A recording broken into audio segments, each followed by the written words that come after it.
من الشيطان الرجيم.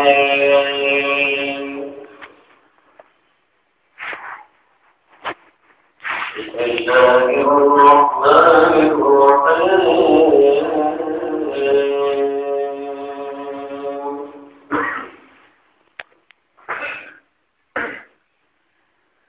قالت الأعراب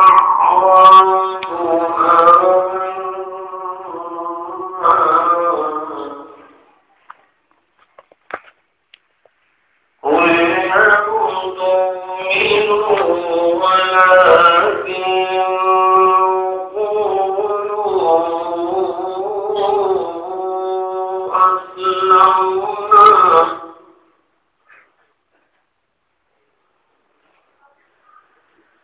ولما يدخل الإيمان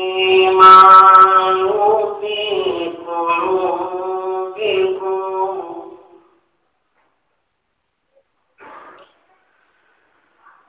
وإن تطيعوا الله ورسوله لا يلدكم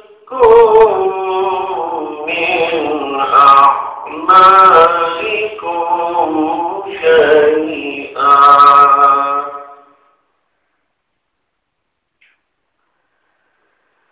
إن الله غفور رحيم.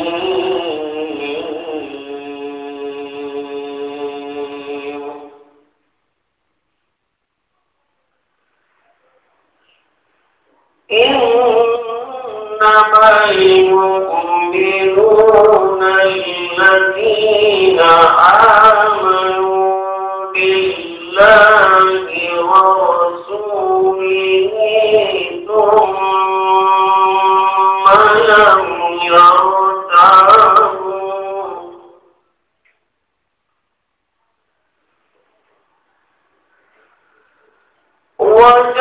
وجاهدوا بأموالهم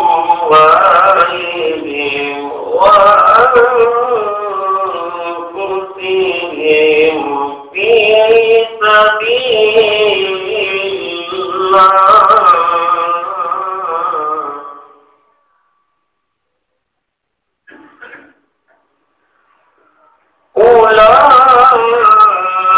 أولئك هم الصادقون.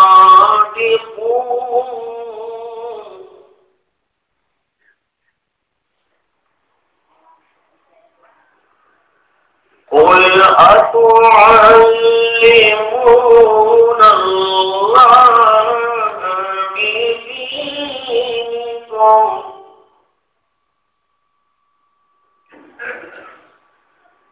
والله يعلم ما في السماوات وما في الأرض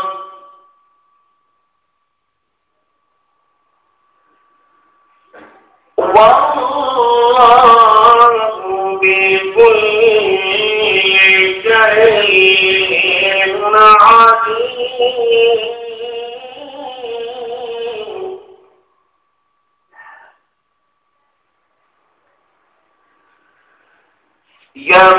يمنون عليك أن أسلموا قل لا تمنوا علي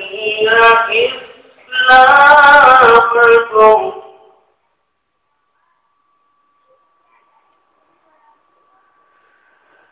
بل الله يمن عليكم أن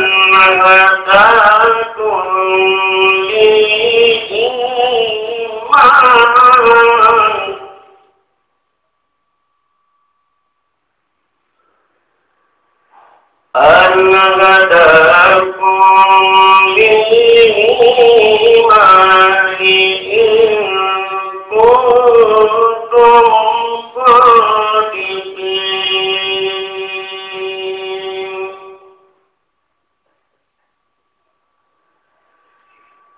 إن الله يعلم غيب السماوات والأرض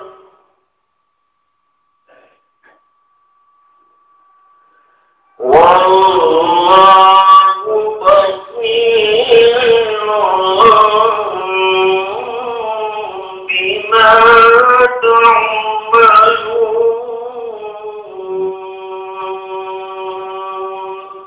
صدق الله العظيم.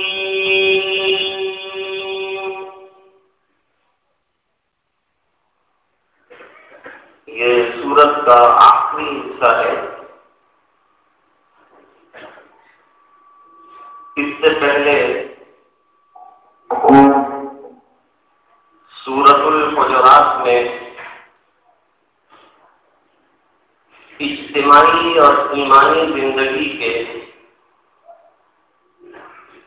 12 ضابطے اور 12 فائدے بیان کیے تھے،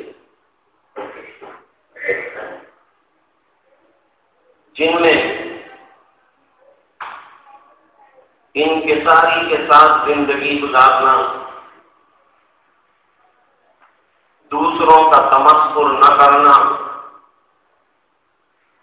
برے الفاظ سے دوسروں کو یاد نہ کرنا، باہمی رنجشوں کو دور کرنے کے لیے محنت کرنا، جھگڑوں کو سلجھانا اور اپنے نسب پر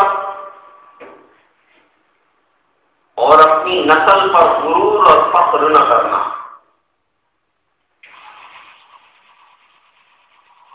یہ تمام سب اصول اور ضابطے اللہ تعالیٰ نے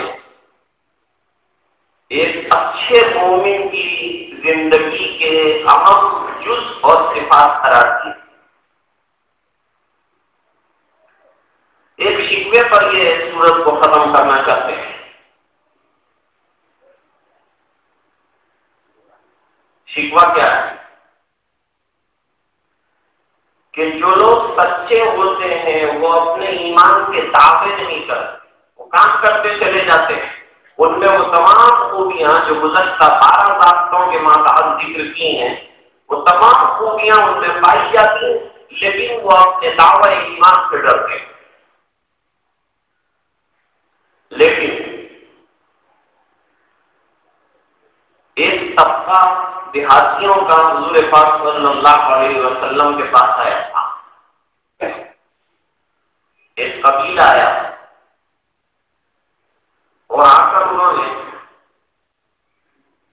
یوں کہا کہ ہم حضور ایمان لے آئے آپ پر، آپ جس چیز کی دعوت دیتے ہیں ہم نے اسے قبول کر لیا. آپ صلی اللہ علیہ وسلم تو بڑے غیور تھے، آپ نے منظور کر لیا کہ ٹھیک ہے تم کہتے ہو ایمان لائے، ہمیں منظور. لیکن اب تانا چاہتا ہوں حق بات کے کہنے میں نہیں چکتے. اسی وجہ سے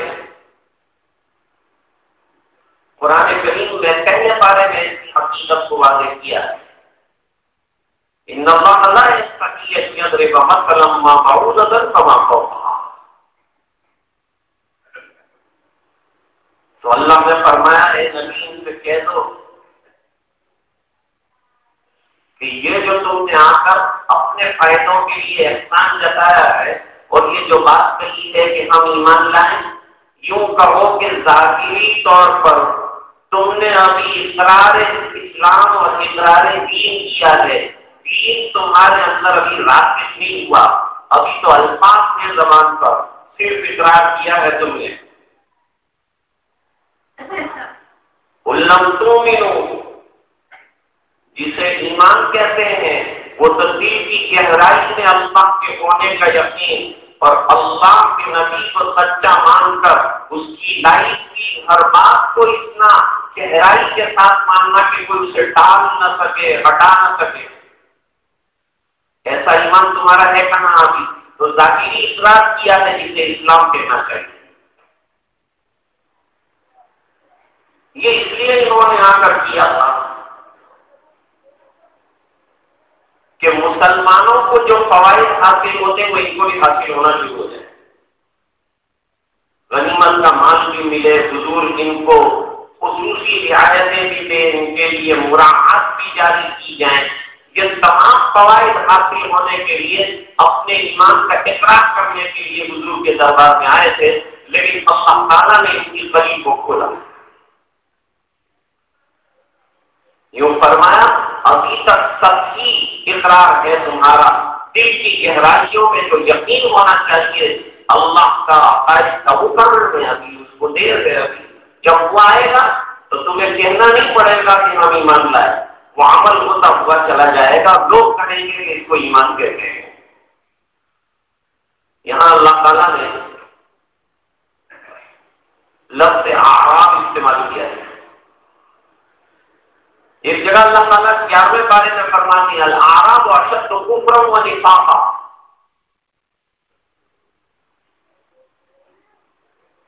دیہاتی جو ہوتے ہیں وہ بڑے سخت مزاج ہوتے ہیں، اپنی بات سے جلدی ڈرتے نہیں ہیں، ان کے اندر سے وہ دیہاتیت جلدی نکلتی نہیں ہے، ذرا سخت اور اکڑ مزاج کے ہوتے ہیں۔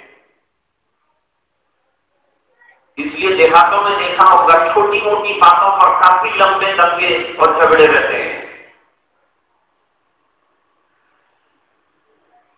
اس لیے حضور پاک صلی اللہ علیہ وسلم نے فرمایا کہ اعراب جو ہوتے ہیں، دیہاتی جو ہوتے ہیں، اور جو دیہاتیت کی طرف چلا گیا اس نے اپنی زندگی میں زیادتی کر لی۔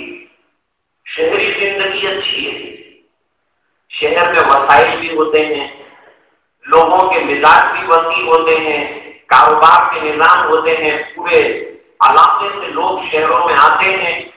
اس لیے اللہ نے کسی نبی کو چھوٹے گاؤں میں پیدا نہیں کیا، جتنے نبی آئے سب بڑے شہروں میں آئے، لفظ قرآن لائے ہیں لیکن اس کی تفسیر شہر کے ساتھ کی ہے۔ دو چیزیں نہیں ہوئی، ایک کسی عورت کو اللہ نے نبی نہیں بنایا، دوسرا کسی چھوٹے دیہات میں اللہ نے نبی نہیں بھیجا۔ دیکھیے حضور پاک صلی اللہ علیہ وسلم کو بھیجا تو مکہ مکرمہ پوری دنیا کا سینٹر، اس میں بھیجا۔ حضرت یونس علیہ السلام کو بھیجا تو وہ نینوا کی بستی بہت بڑا شہر تھا۔ حضرت ابراہیم علیہ السلام منتقل ہو کر جب یہاں آئے تو بہت بڑا شہر تھا، فلسطین کے علاقوں میں آئے۔ تو جتنے بھی انبیاء کرام دنیا میں تشریف لائے، کیوں؟ اس بنا پر کہ شہروں سے گاؤں میں جانے کے وسائل میں پیغام پہنچ سکتا ہے، گاؤں سے شہر میں پیغام کا آنا مشکل ہے، اور شہر سے گاؤں میں پیغام کا جانا آسان ہے، کیونکہ لوگ روزانہ شہروں میں آتے ہیں اور جاتے ہیں، وہ آباد ہوتا ہے۔ اور ظاہری بات ہے کہ جب آباد ہوگا تو یہاں لوگوں کی آنے جانے کی کثرت ہوگی، اور ذرائع آمد و رفت بھی ہے، ذرائع تجارت بھی ہے، لوگ آتے جاتے رہیں گے اور پیغام دور دور تک جو ہے پہنچتا رہے گا، یہاں تک کہ حضور کا پیغام مدینہ منورہ تک پہنچا، کیونکہ لوگ حج کے لیے آتے تھے، آپ صلی اللہ علیہ وسلم کو دعوت دیتے۔ مان لیں تو دیہاتی بہت اچھا مان لیں، لیکن نہ مانے تو ان کے مزاج کی سختی کو بس بڑا مشکل کام سے سمجھا۔ اب یہ حکمت کی اور مصلحت کی بات ہے کہ اللہ نے عورتوں کو نبوت نہیں دی، جیسے کہ عورتوں کے ذمے امامت کا سلسلہ نہیں رکھا، اسی طرح عورت کے ذمے طلاق دینے کا سلسلہ نہیں رکھا۔ کیوں؟ اس بنا پر کہ اگر عورت کے مزاج پر طلاق دینے کا معاملہ رکھا ہوتا تو شوہروں کی خیر نہیں، کیونکہ یہ تو نازک مزاج ہے، تولا ماشا اس کی طبیعت ہے، ذرا ذرا کی بات میں بگڑ جائے گی، طلاق دینے کی۔ یہ تو مرد کا حوصلہ اور اس کا دل گردہ ہے کہ کڑوی تکلیف سنتا ہے، دنیا بھر کی برداشت کرتا ہے، اور پھر بھی لفظ طلاق زبان پر نہیں لاتا. جنازے کو اٹھا کر قبرستان میں دفنانے کی ذمہ داری عورت کو نہیں تھی. اس بنا پر کہ اس کو رونے سے فرصت ہوگی تو یہ جنازہ جو ہے قبرستان پہنچے گا، اس لیے یہ ذمہ داری بھی اس کو نہیں دی. اور نبوت کا کام ہے بڑا نازک اور بڑا اہم، اور بڑی مسائل اور بڑی تکلیفیں برداشت کرنا، اس کا حوصلہ خواتین میں نہیں ہوتا. یہ مرد ہی کر پائیں گے. اس بنا پر تمام مردوں کو اللہ تعالیٰ نے جو ہے وہ نبی بنایا ہے، رسول بنایا ہے.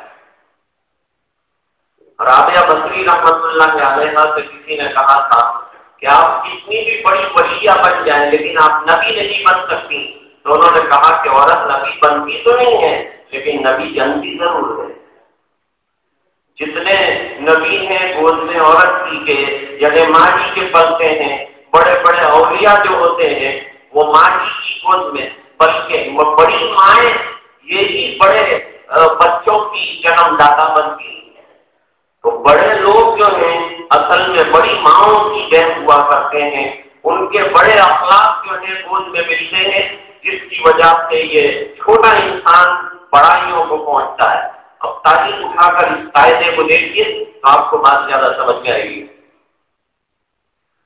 فرماتے قالت الاعراب آمنا، آپ کے سامنے آ کر اپنے ایمان کا اور اپنے دین کا گیت گاتے تو ان کو بتائیے کہ اللہ تعالیٰ تمہارے دین کا اور اللہ کا نبی بھی تمہارے دین قبول کرنے کی محتاج نہیں ہے. پوری دنیا اگر نہ مانے وہ ہمارے دین کو کوئی فرق نہیں پڑے. اس بنا پر میں کہا کرتا ہوں کہ معمولی چیزوں سے جو لوگ دین ثابت کرنا چاہتے ہیں، وہ چاند کے اندر اللہ لکھا ہوا ہے، قرآن شریف میں ہزاروں مرتبہ اللہ لکھا ہوا ہے، اس کو تو دیکھتا نہیں کبھی اور چاند میں غور کرتا ہے کہ اللہ لکھا ہے. مان لیا میں نے کہ چاند میں لکھا ہے اللہ. ایک دن دیکھا، دوسرے دن کہتا ہے یہ صحیح نہیں نظر آتا، تیسرے دن کچھ بات کرتا ہے، چوتھے دن بات کرتا ہے. اللہ کی عظمتوں کو بیان کرنے کے لیے قرآن کریم ہے ہمارے پاس، احادیث ہے ہمارے پاس. کوئی معمولی چیزوں کے سہارے ہمارا ایمان تھوڑا بنا ہے کہ اس کو دیکھیں گے تو ہم نہیں مان جائیں گے اور نہیں دیکھیں گے تو نہیں مانیں گے. جن کو نہیں ماننا ہے ان کو ہزاروں دلائل آپ دے دیجیے، وہ نہیں مانیں گے.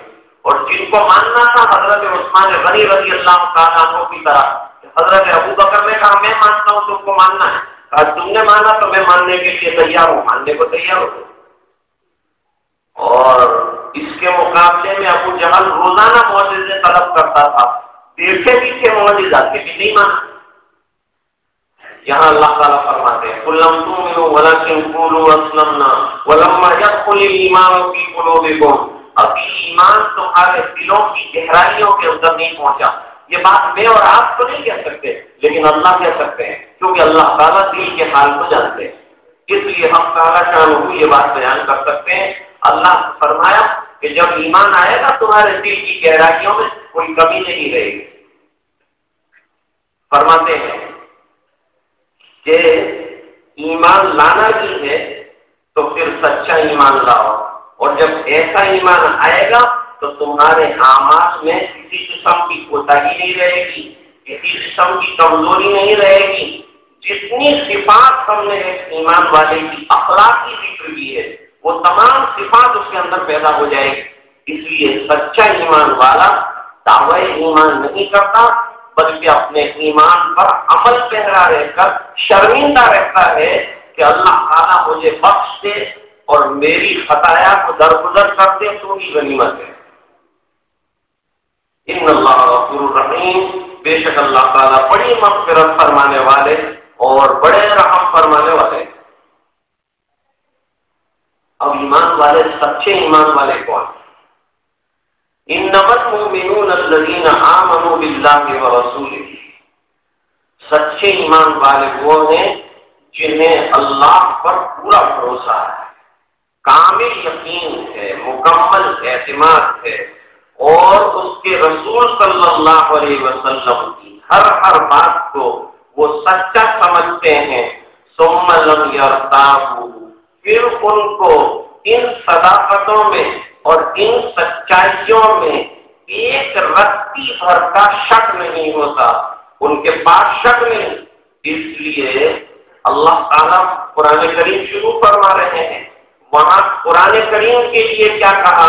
ذالک الکتاب لا ریب فیہ۔ ایمان بنانا ہے تو پہلے یہ بات طے کر لو اور مان لو کہ قرآن کریم کے اندر کوئی شک نہیں۔ کیا شک نہیں؟ کہ یہ کسی انسان کا بنایا ہوا کلام ہے یا کسی نے بنائی ہوئی کوئی اسٹوری اور کہانی ہے، بلکہ یہ اللہ کا کلام اور اس کا ایک ایک حرف در حقیقت اللہ کی طرف سے اترا ہوا ہے۔ فرماتے ہیں ثم لم یرتابوا، شک اور شبہ کا نام، چونکہ ایمان نام ہے یقین کا، ایمان نام ہے یقین کا، اور جہاں یقین آئے گا وہاں شبہ اور شک اور ڈاؤٹ کا تو کوئی سوال ہی پیدا نہیں ہو سکتا۔ اور کیا صفات ہونی چاہیے؟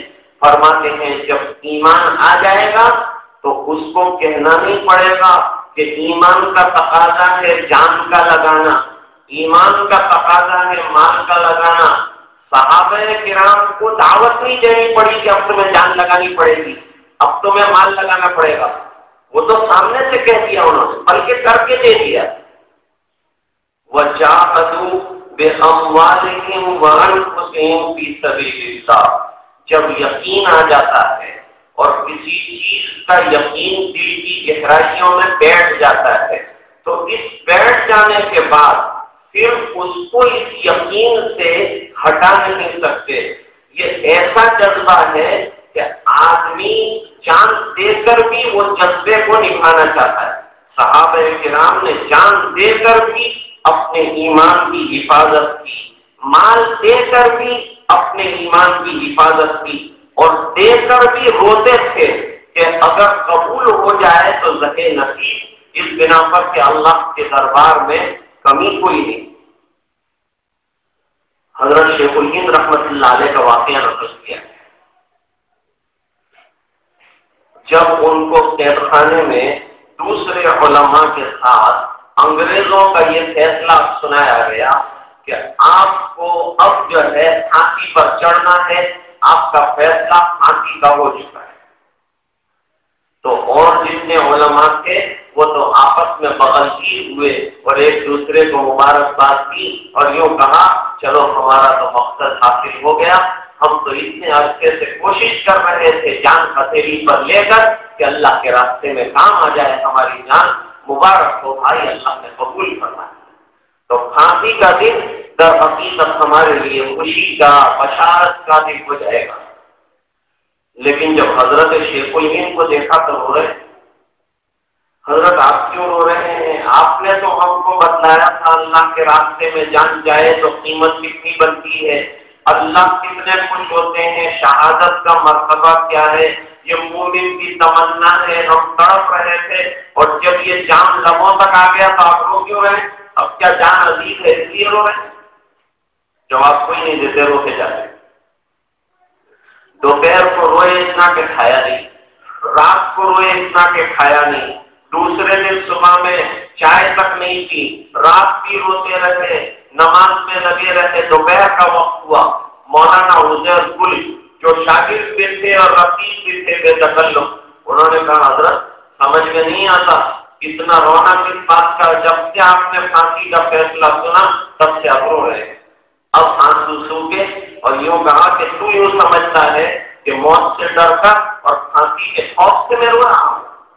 نہیں، میں اس کے لیے نہیں رو رہا ہوں، میں یہ سوچتا ہوں کہ اللہ کی ذات بے نیاز ہے، اس کے دربار میں اور اس کے لیے قربان ہونے والوں کی کروڑوں کی فہرست ہے، وہاں نبی ہیں، وہاں صحابہ ہیں، وہاں تابعین ہیں، وہاں صدیقین ہیں، وہاں شہداء ہیں، وہاں صالحین ہیں، وہاں بہترین امتیوں کے سلسلے ہیں جنہوں نے عجیب عجیب قربانیاں دی ہے۔ اس میں معلوم نہیں ہمارا تو کہاں کوئی نمبر بھی لگ سکتا ہے کہ نہیں لگ سکتا، یہ کروڑوں میں نظر پڑے نمبر تو اللہ کی بڑا کرم ہوگا۔ میں یہ سوچتا ہوں جب اللہ اتنے بے نیاز ہے اور اللہ تعالی ہماری جانوں کو لے کر کریں گے کیا، اس لیے ہو سکتا ہے کہ ذرا سی کمی بھی رہے نا تو ہماری جان لے کر بھی رد کر دیں گے. تیری جان لیتے بھی ہیں اور تیری جان قربان کرنا ہمیں منظور بھی نہیں ہے. تیرے اندر اخلاص نہیں تھا. کیونکہ میں اور آپ تو کسی کے اخلاص کا فیصلہ نہیں کر سکتے، کیونکہ اس کا معاملہ تو خلق کے ساتھ تعلق رکھتا ہے. اس بنا پر فیصلہ تو رب کائنات کریں گے. میں تو جان کا نذرانہ دے دوں گا، لیکن دے کر اگر اللہ نے رد کر دیا تو پھر دوسری جان کہاں سے لاؤں گا کہ پھر اللہ کو راضی کر کے جنت کا داخلہ حاصل کروں. میں اس پر ہو رہا ہوں کہ دینے کو ایک ہی جان ملی ہے، اور وہ بھی ڈر یہ ہے کہ اخلاص کی کمی سے رد کر دیا جائے. اگرچہ اللہ تعالیٰ ایسا کرتے نہیں. ایک جگہ اللہ تعالیٰ قرآن کریم میں فرماتے ہیں مَا يَفْعَلُ اللَّهُ بِعَذَابِكُمْ إِن شَكَرْتُمْ وَآمَنْتُمْ وَكَانَ اللَّهُ شَاكِرًا عَلِيمًا. اللہ تعالیٰ اپنے بندوں کو کیوں تکلیف پہنچائیں گے جبکہ وہ مہربان ہے، وہ قدردان ہے. وہ کیوں آپ کو تکلیف دیں گے، کیوں عذاب میں اپنے پیارے بندوں کو جن کے لیے جنتیں بنا کے رکھتی ہے کیوں عذاب میں مبتلا کریں گے؟ کیا فائدہ ہے اللہ کو؟ جیسے کسی باپ کو کسی اولاد کو دکھ دینے کا کیا فائدہ ہے؟ کسی ماں کو اپنے بچوں کو دکھ دینے کا کوئی فائدہ نہیں ہے. کوئی فائدے کے ماتحت وہ اسے سزا دیتی ہوگی، یا باپ جو ہے تنبیہ کرتا ہوگا. بالکل اسی طرح باپ سے اور ماں سے تو کروڑوں گنا مہربان ہے رب کائنات، اور اب تعالیٰ شان ہو وہ تو ایسا کر نہیں سکتے. اس بنا پر امید تو یہ ہے کہ ٹوٹا ٹوٹا صحیح اللہ قبول فرمائیں گے، لیکن کرنے والے کو کرنا بھی ہے، لیکن ساتھ ہی اپنے کیے پر گھمنڈ کے بجائے ڈرنا بھی ہے. فرماتے ہیں وَجَاهَدُوا بِأَمْوَالِهِمْ وَأَنفُسِهِمْ فِي سَبِيلِ اللَّهِ أُولَٰئِكَ هُمُ الصَّادِقُونَ. جو لوگ چپ چاپ اور انتہائی خاموشی کے ساتھ جان کے نذرانے پیش کر چکے، مال کے کنجینے اللہ کے لیے لٹا چکے، اور شک اور شبہ کسی بھی موڑ پر اللہ کے احکام میں نہیں آیا، سرکار کی ذات میں اور آپ کی رسالت میں نہیں آیا، حقیقت میں یہ لوگ سچے ہیں جنہیں ایمان لا کر سرکار سے کچھ لینے کا کبھی تمنا اور خواہش نہیں ہوئی، بلکہ اپنا لٹانے کا خیال ہے.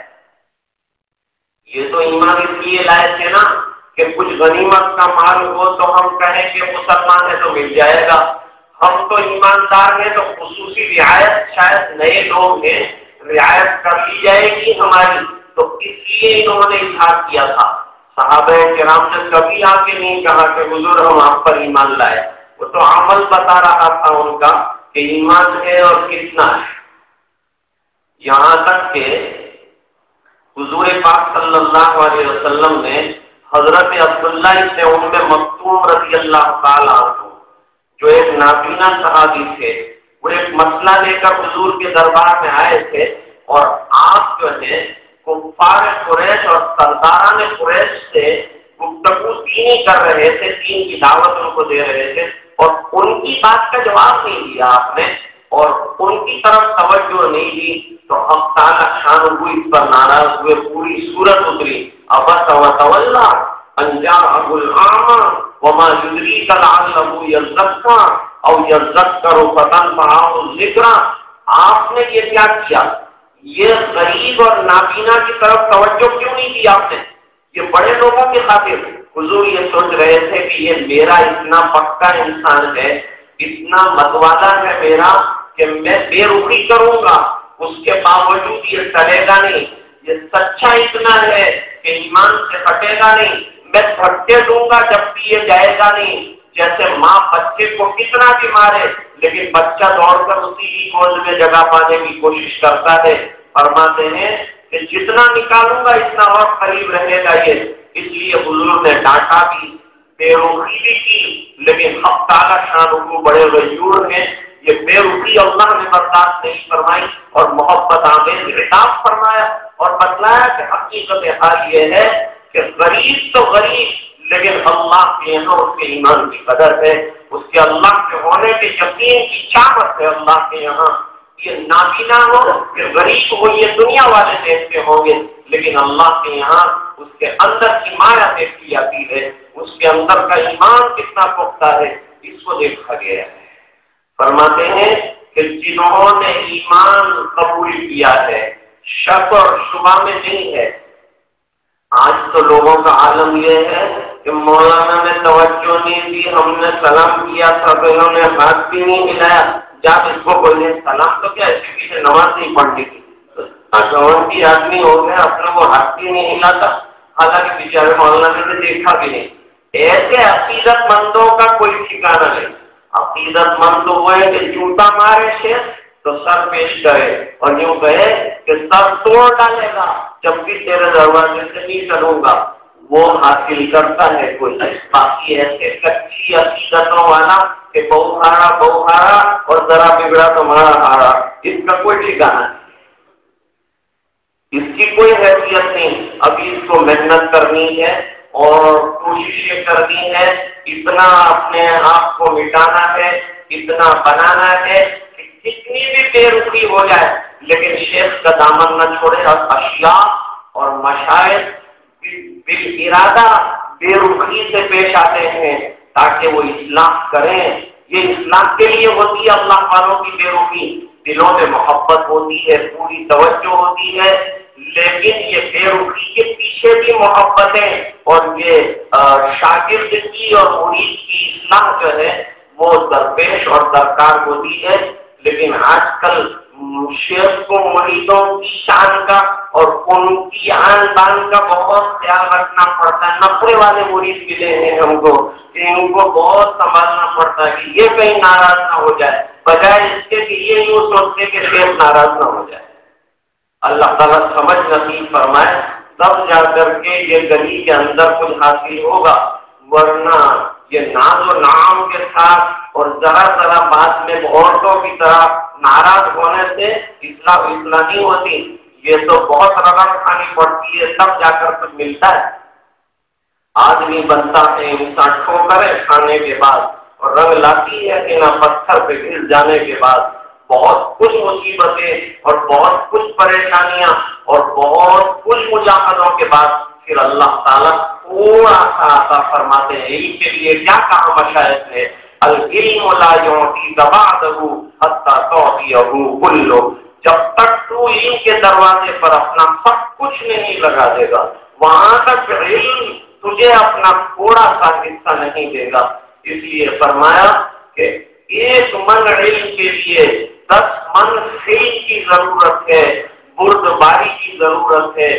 اور علم کے ساتھ بردباری کیسی ہے؟ فرماتے ہیں کہ یہ علم کے لیے ایسا ہے جیسے کھانے کے لیے ملکن یعنی نمک ہوتا ہے، ذرا سے نمک سے کھانے میں کیسی مزہ آ جاتی ہے، ذائقہ پیدا ہو جاتا ہے۔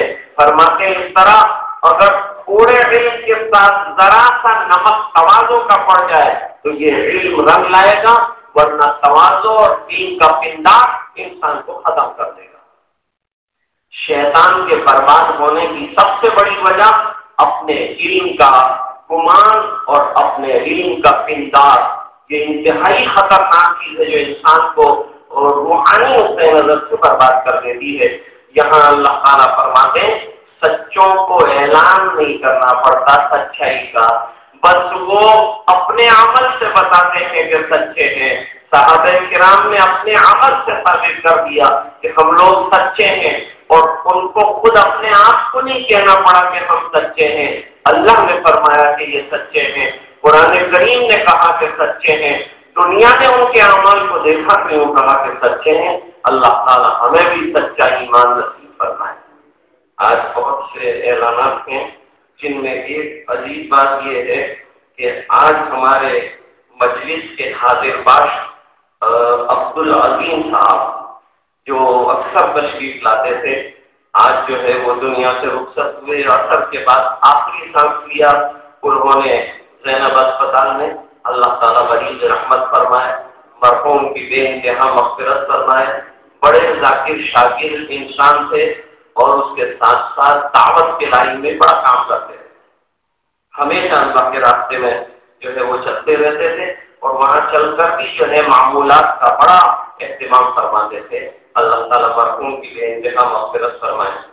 محمود خان امام خان اٹودرے والے ہارٹ اٹیک کی وجہ سے پریشان ہیں اور آپریشن ان کا جاری ہے.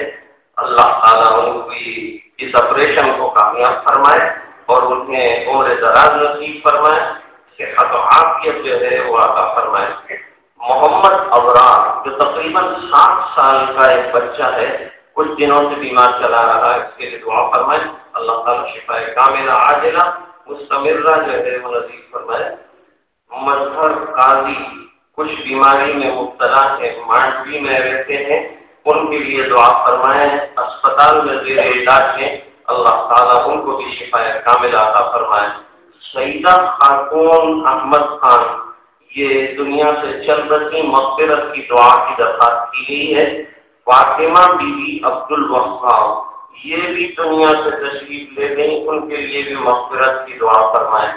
لندن میں غلام حسین ڈاکٹر والے بیمار چلے آ رہے ہیں، جتنی پہلے مجھے بتایا تھا، ان کے لیے بھی دعا کرنا ہے. اللہ تعالیٰ انہیں بھی شفا کاملہ عاجلہ مستمرہ دائمہ نصیب.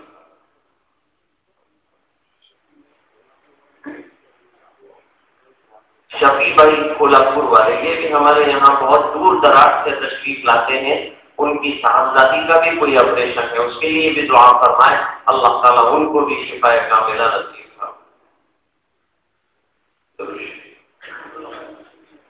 اللهم صل على سيدنا محمد وعلى آل سيدنا محمد وبارك وسلم.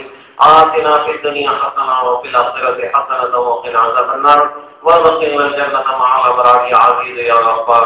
اللهم إنا نسألك الهدى والتقى والعفاف والغنى، نسألك العافية في الدنيا والآخرة.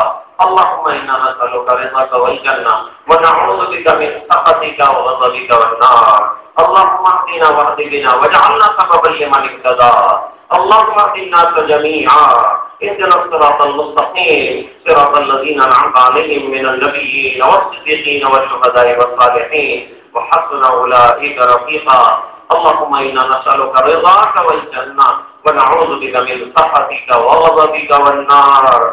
يا حي يا قيوم برحمتك نستغيث. اللهم اشف عاذارنا واشف مرضانا. اللهم اشف مرضانا وارحم موتانا.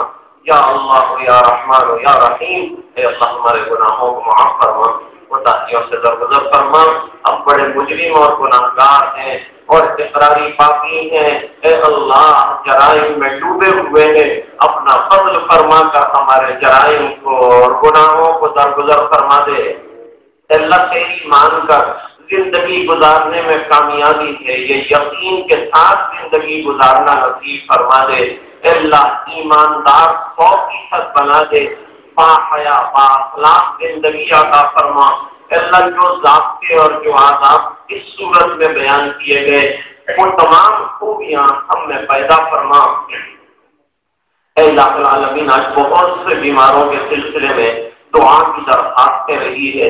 اللہ تمام بیماروں کو شفا کاملہ عاجلہ دائمہ مستمرہ نصیب فرما. اور اے الہ العالمین جو ایمان والے دنیا سے جا چکے، جو بھائی جو بہنیں ہیں، اللہ ان تمام کی بھرپور مغفرت فرما اور پسماندگان رشتہ داران کو صبر جمیل عطا فرما. اے اللہ ہمارے دل کے بگاڑ دور فرما. اے اللہ ظاہر و باطن کی اصلاح فرما. اے الہ العالمین برائیوں سے، گناہوں سے، خطایا سے اے اللہ ہماری اور پوری امت کی حفاظت فرما. اے اللہ اس پورے مجمع کی مغفرت فرما اور نبی کریم صلی اللہ علیہ وسلم کی اتباع زندگی کے ہر شعبے میں نصیب فرما. امت کے ایک ایک فرد کی مغفرت فرما اور ہاتھ اٹھا کے جو مانگا عطا فرما اور جو مانگنے کریں گے نصیب فرما. اور دعائیں اپنے فضل و کرم حبیب پاک صلی اللہ علیہ وسلم کے صدقے میں منظور فرما برحمتک یا ارحم الراحمین.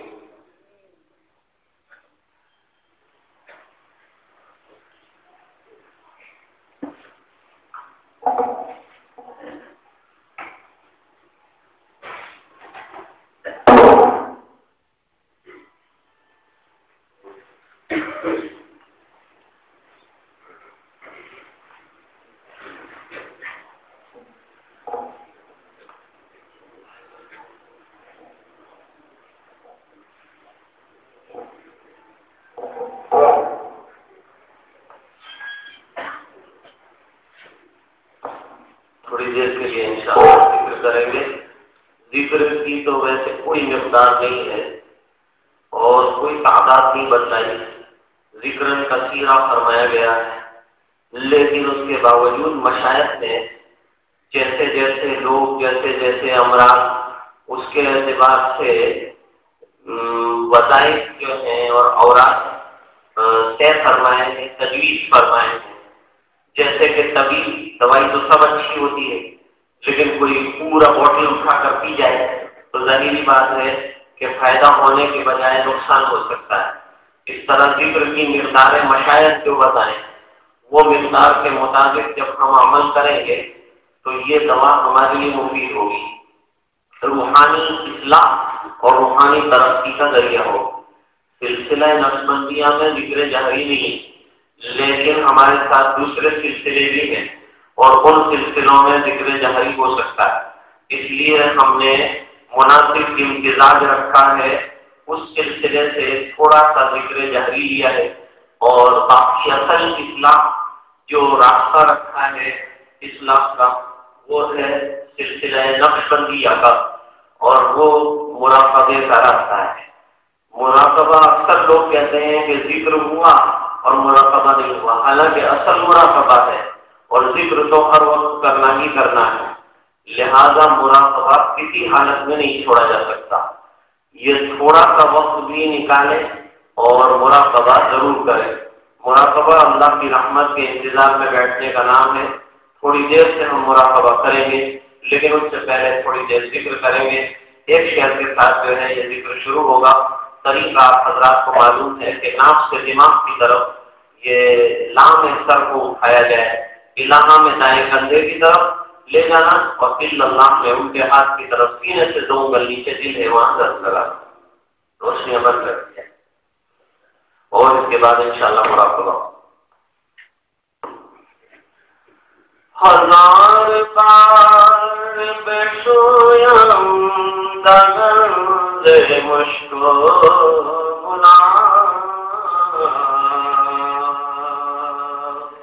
ہنوز نام تو گفتن کمال بے ادبی لا الہ الا اللہ لا الہ الا اللہ لا الہ الا اللہ لا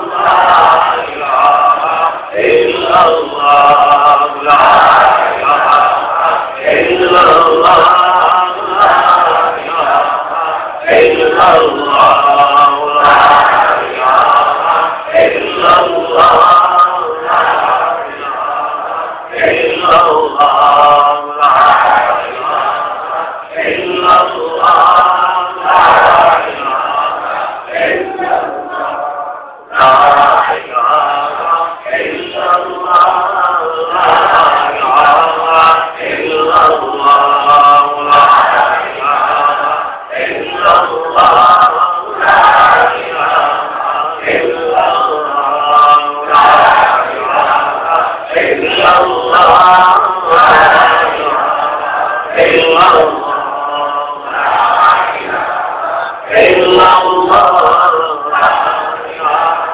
إلا الله لا إله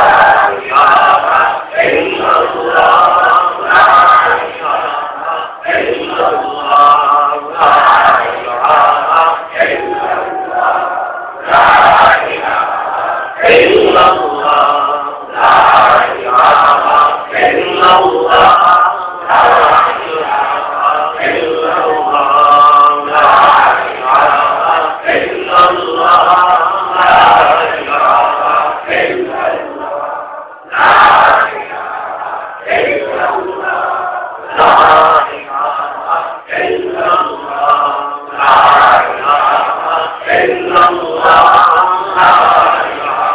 الله لا إله إلا الله لا إله إلا الله لا إله إلا الله لا إله إلا الله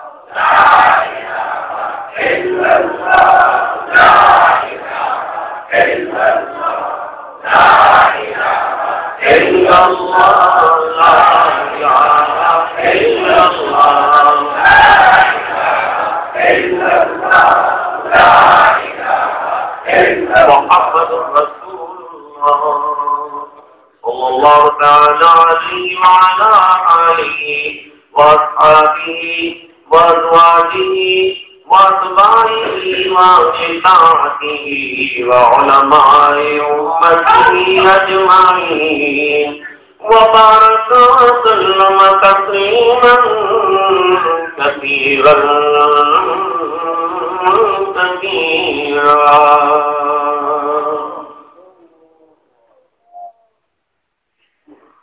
اب سے تھوڑی دیر تک مراقبہ کریں گے. مراقبہ اللہ کی رحمت کے انتظار اور اللہ کے دھیان میں بیٹھنے کا نام. دھیان یہ دینا ہے کہ اللہ کی رحمت برس رہی ہے، دل میں سما رہی ہے اور دل اللہ اللہ اللہ کر رہا ہے.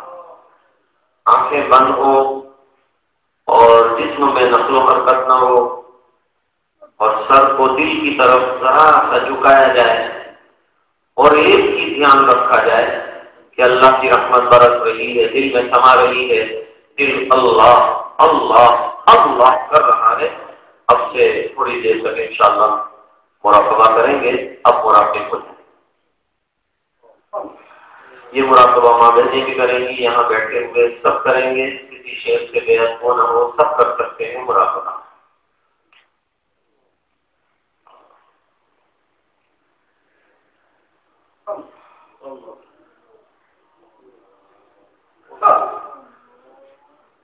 خفتہ دل بیدار جاؤ بیدار جاؤ بیدار جاؤ.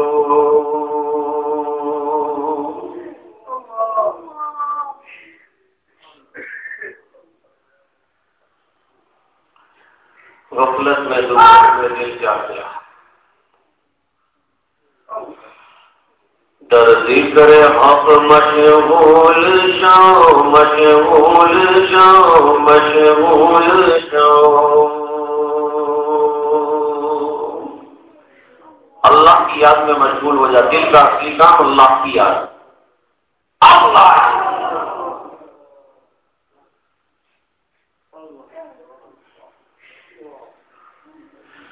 عزیزوں دوستوں یارو یہ دنیا دار پانی گئے.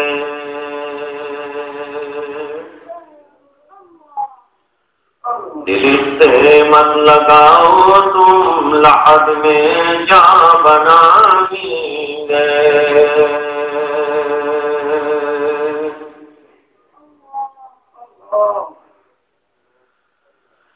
تو آیا قبر تاک فسال اللہ کی دنیا میں. عقل کوئی گئی تیری کیسی نادانی ہے.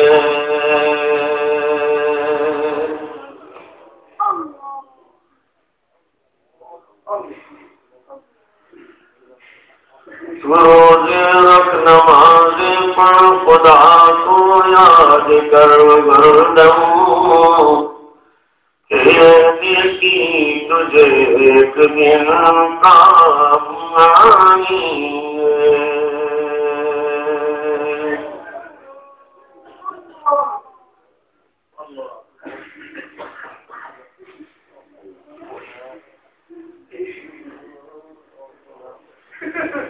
کسے مانگے کہاں جائے کسے کہے اور دنیا میں حاجت روا بن گئے.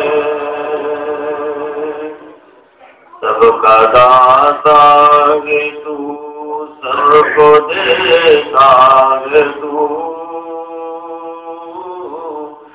تیرے بندوں کا تیرے سوا کون ہے.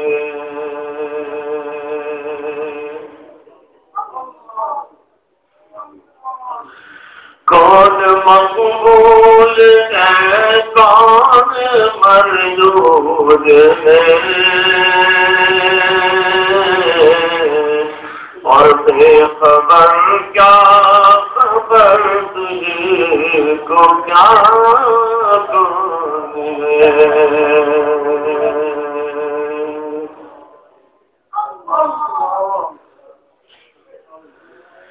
جب تلیں گے عمل سب کے میزان پر تب کھلے گا کہ کوٹا کرا کون ہے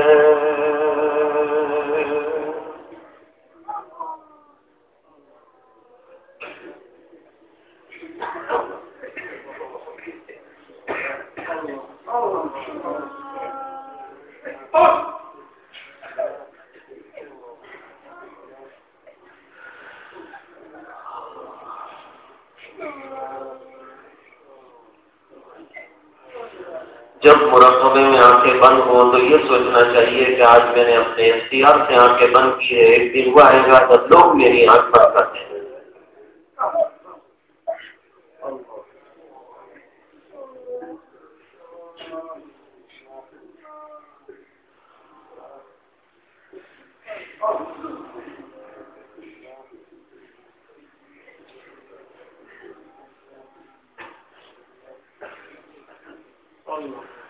جب آنکھ بند ہوگی تو آنکھوں کے سامنے اندھیرا ہوگا، جب اندھیرا ہے تو قبر کے اندھیرے کو سوچو۔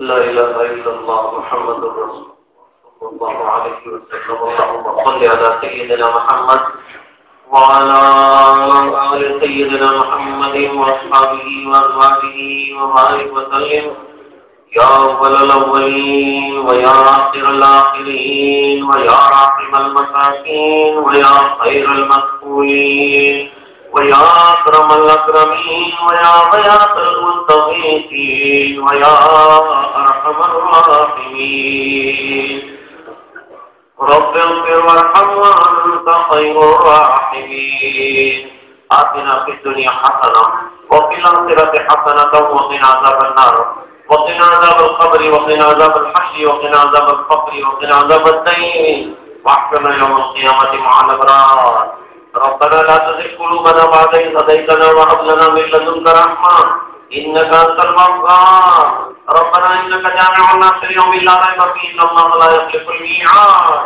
ربنا اغفر لنا ذنوبنا وإسرافنا في أمرنا وثبت أقدامنا وانصرنا على القوم الكافرين اللهم إن قلوبنا ونواصينا وجوارحنا بيدك لم تملكنا منها شيئا فإذا فعلت ذلك بنا فكن أنت ولينا واهدنا إلى سواء السبيل اللهم آت نفوسنا تقواها وزكها أنت خير من زكاها أنت وليها ومولاها اے اللہ ہمارے گناہوں کو معاف فرما، اے اللہ ہم بڑے گنہگار ہیں، اے اللہ مجرم ہیں، اے اللہ اقراری باقی ہیں، اے اللہ گناہوں کے سمندر میں غرق ہیں، اے اللہ ڈوبے ہوئے ہیں، اے اللہ وہ کون سا گناہ ہے جو ہم سے نہیں ہوا؟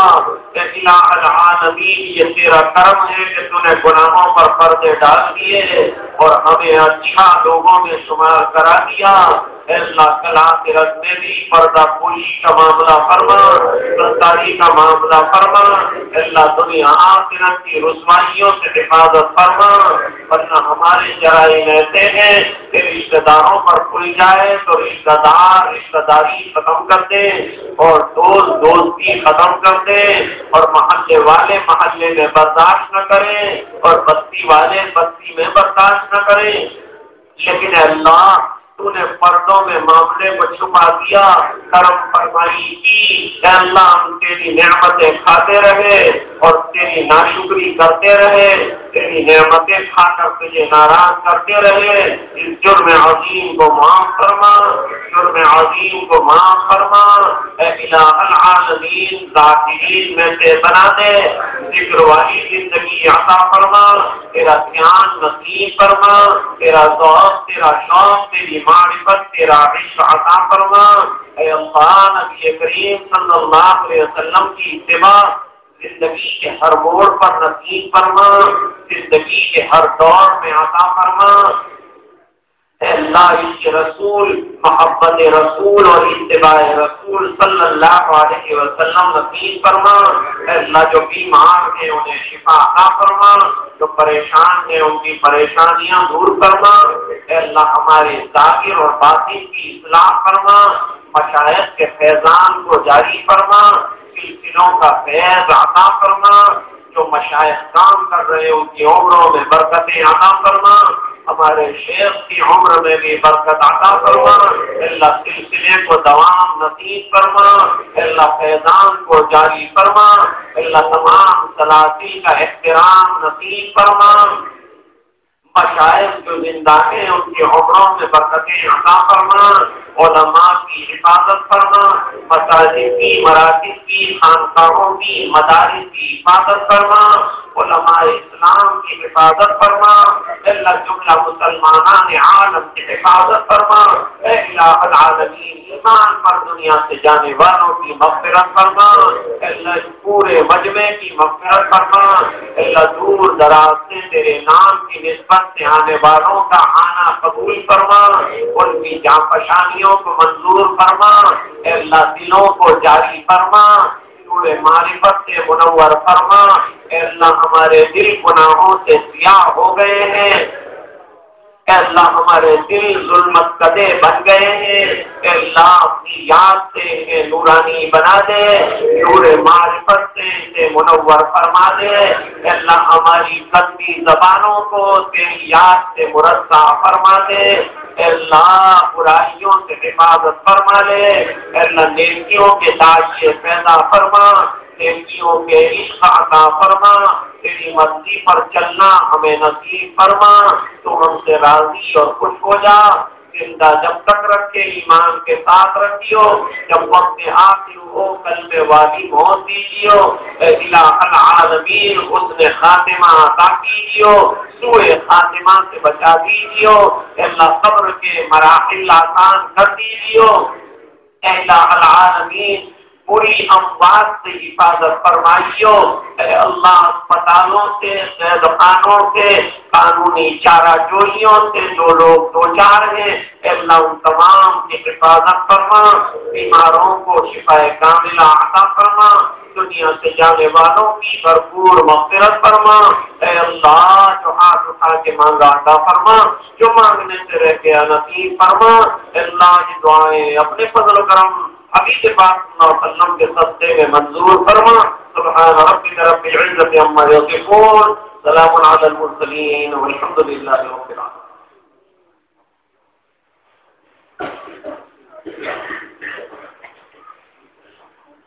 پیر کے روز انشاءاللہ چمپا مسجد میں یہ مجلس منعقد ہوگی۔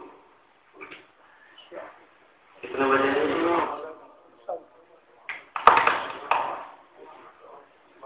8:15 بجے وہاں جماعت کی نماز